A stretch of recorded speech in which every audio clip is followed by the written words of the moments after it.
Mga kapatid, magandang hapon po sa inyong lahat. Ito na po yung Fortuner na white na dating nakasampa doon sa lifter ko. Ito po ay nasira din ang automatic transmission.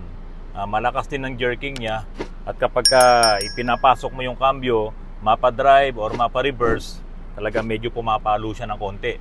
Hindi nga lang kasing lakas nung kay Kuya George. Ito talaga, hindi naman nasira yung kanyang clutch drum, pero nagkaroon ng problema yung kanyang mga linings. Nung bumili kami ng mga bagong rebuilding kit, yung mga linings niya, kung i-compare doon sa luma, doon sa bago, malaki talaga ang diferensya.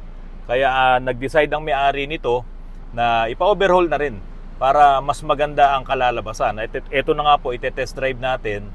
Maramdaman nyo man lang yung kapag ka nilalagay siya sa drive, yung ating lever, yung halos wala talagang ugtol. Kasi pagka malakas yung salyada, may problema po talaga yan. Magkakaroon ng jerking yan. At yun ang isa sa sumisira doon sa clutch drum. Kasi talagang pumapalo yung yung piston.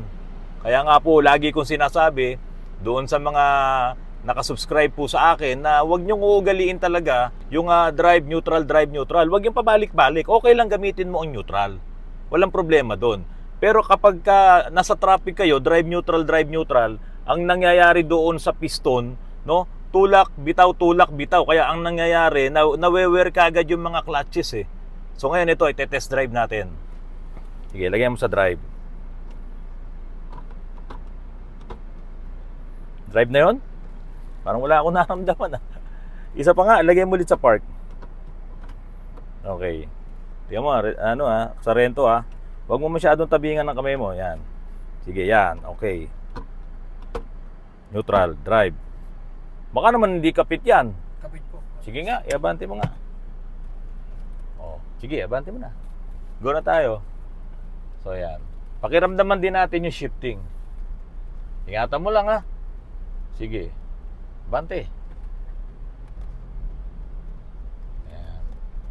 Smooth na smooth. Mga kapatid, ang tinakbo nito 58,520 lang. 58,520 kilometers. Yun lang ang tinakbo niya. Nagkaroon na ng problema yung transmission. At isa nga doon sa nagkokos ng problem na yon, kapag dumimi na yung D-solenoid, talagang magkakaroon siya ng jerking.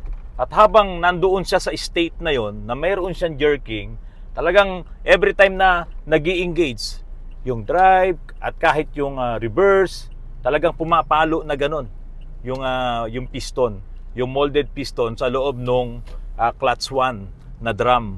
Yun ang talagang nagbibigay ng problema. So wag niyong pamamalagiin na yung jerking na yan. Ako, napakadelikado para sa Toyota Fortuner Hilux.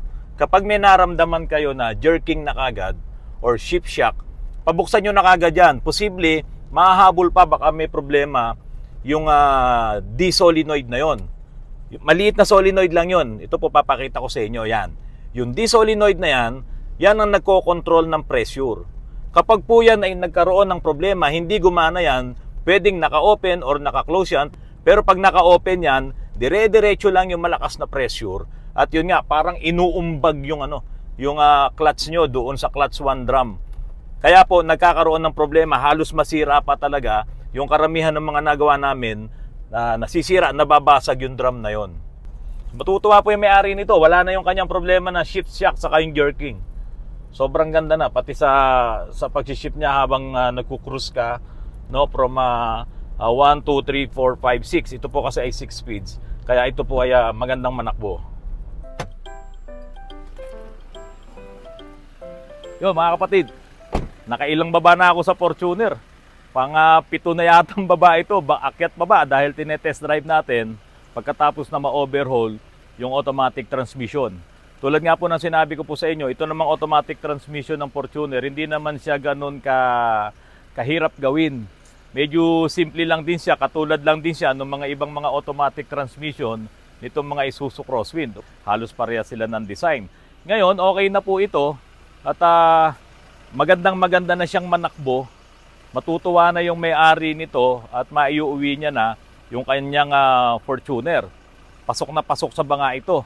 So mga kapatid, pasok lang tayo dun sa loob para makita nyo naman itong ibang mga ginagawa namin. Kasi meron pang isang Fortuner dun, luma naman, Gen 1. So talagang suki kami ng ng mga Isuzu Crosswind eh.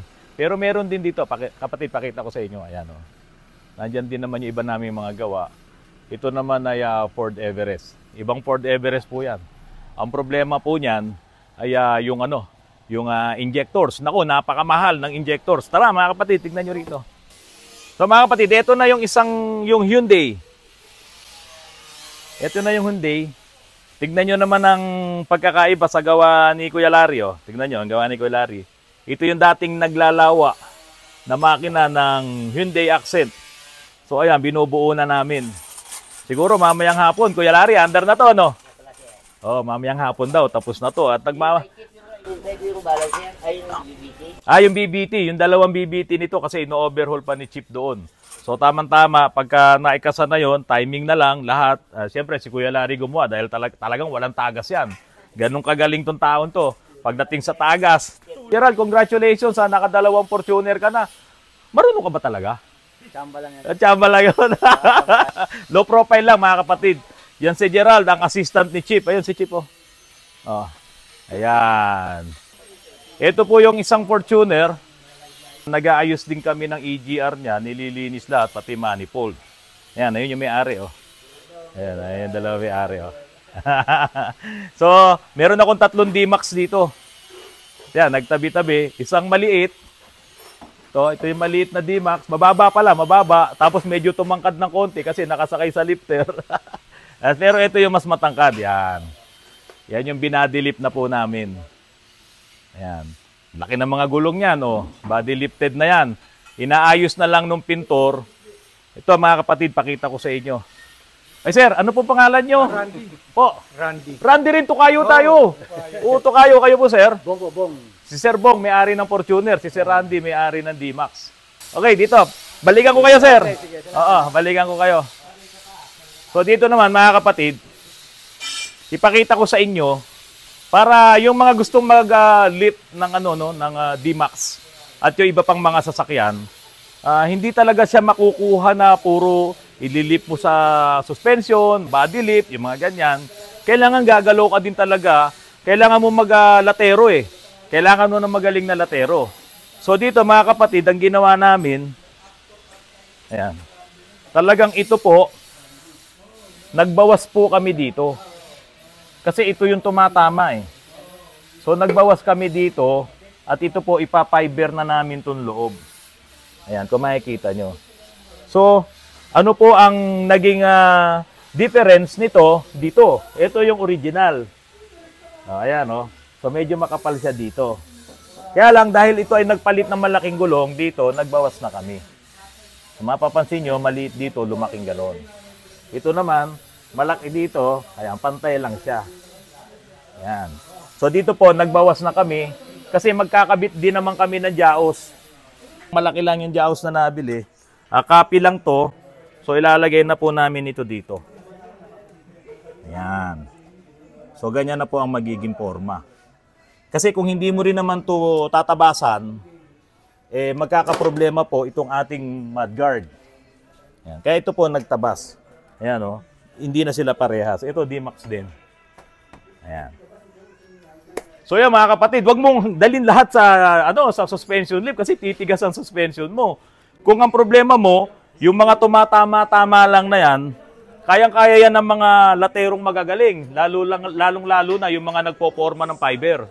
Kayang-kaya po yan. Ang maganda pa dyan, hindi madadamage yung mga suspension mo. Maganda pa rin yung ride mo. Mga kapatid, ito pa yung isang ginagawa namin na crosswind, no? Ito po ay XT to XT variant. At itataas din po namin to na double wishbone. Ito po ay naka-disc brake na rin doon sa kanyang hulihan. Ngayon, ano ang kalalabasan po nito? Ayan po ang kalalabasan niya. Ayan. Itong kaya Sargento Calma. Bomb Squad. So, ayan po yung kalalabasan. So, dito pa lang tayo nagsisimula. At pag ito po ay nahawakan at nahawakan ni Autorans at nahimas na nahimas po namin yan, si Boss Russell po ang nag-aalaga dito.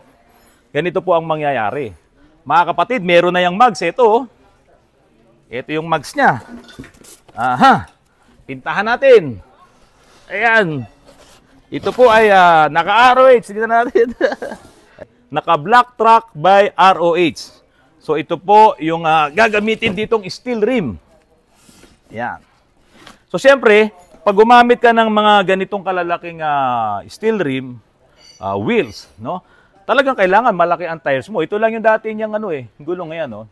So kailangan malalaki talaga yung mga gulong mo katulad nito. Yan.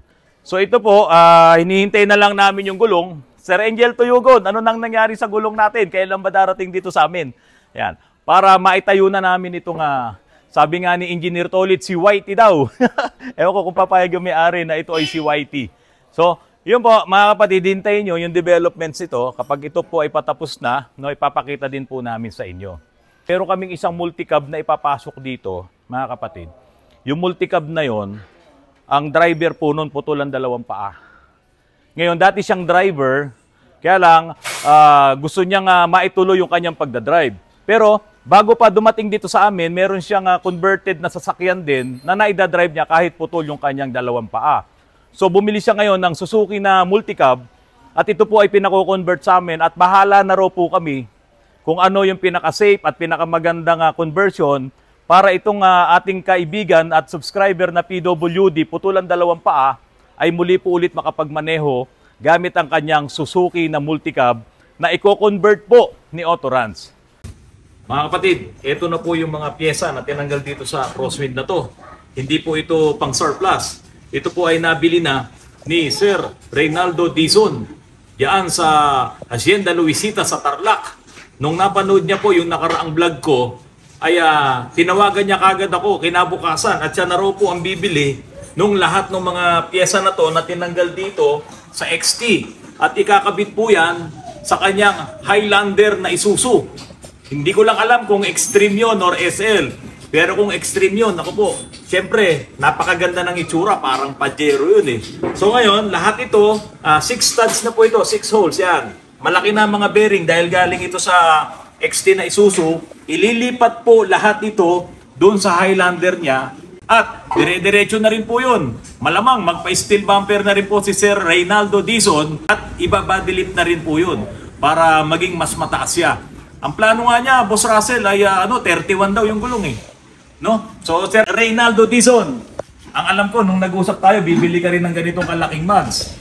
Kaya lang, pag ganitong kalaking mugs ang binili mo, ay nako, palagay ko mauuwi ka sa mas matinding gastusan. Sir Reynaldo Dizon, ini-expect ka na po namin dito sa Autorans Antipolo. So, from Hacienda Luisita Tarlac to Antipolo with love.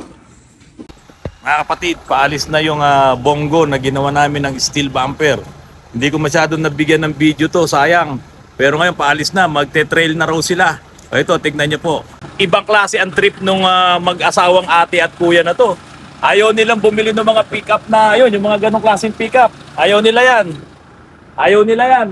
Ang gusto nila itong Kia na to, ay antindi, truck talaga. Ganyo. Antindi, double cab din to.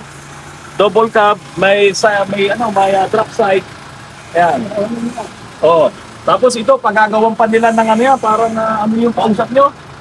Camper van. Camper van. Kasi ito talaga, si Kuya hilig mag-camping eh. Overlanding. Pero Kuya, di ba sa Baguio kayo? Anong yung business nyo sa Baguio? Rental, yung transient house. Transient house. O yan. O mga kapatid, pag pupunta kayo sa Baguio, ito, hanapin nyo lang yung Dinets Property Rental, Baguio City. O yan. Sa booking.com, saka Airbnb. Booking.com, Facebook. Dinets Property Rental, Baguio City. Pero ito mga kapatid, tignan nyo. Siyempre, hindi magpapahuli. Baka akala nila ito ay truck lang na, na pangkargada, no? Ito, ginawan po namin ng steel bumper. Yan. Yan nyo po. Pati yung aming paglab. Saan galing yung paglab natin? Camp Industries. Camp Industries. Ayan po. Osram. Osram. Tapos ito, ito China, pero okay lang yan. So itong bumper namin, ito ay katumbas ng 2 bumper. Yan. Tapos Ma'am Patricia Sales ng SR, ito po. No, nagpapasalamat si Sir doon sa big discount. Magkano, Big Sir? discount, 24. 24,000 lang, oh. 12,000 pounds. Wah, tingnan mo naman yan. Ma'am Patricia, thank you, ha. So ito, naikabit na namin yung winch.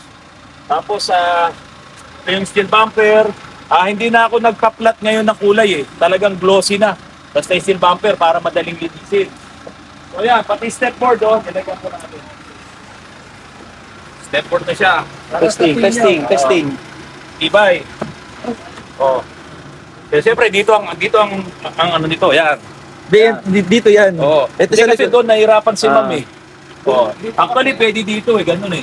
Pag masikip ka Oo. Hindi Pag masikip opo. dito, dito akyat ka na dito, ganun. Oo, yan. Di ba? Hindi na dito sa harapan. Opo. Tumas. Hindi mabuksan ng ano eh. So, sagad. Ngayon mga kapatid, ito problema namin. Kasi gusto ni Kuya na magpalit ng mugs. Baka meron kayong alam na mugs na pwede dito sa Kia. Ano nga po yung sukat nito? 160 PCD. 160 PCD. So 5 baka volts. may alam kayong mugs na medyo malapad na pwede dito, kahit medyo malaki, ako nang bahala sa sayad. Marami na kaming ginawang may sayad dito.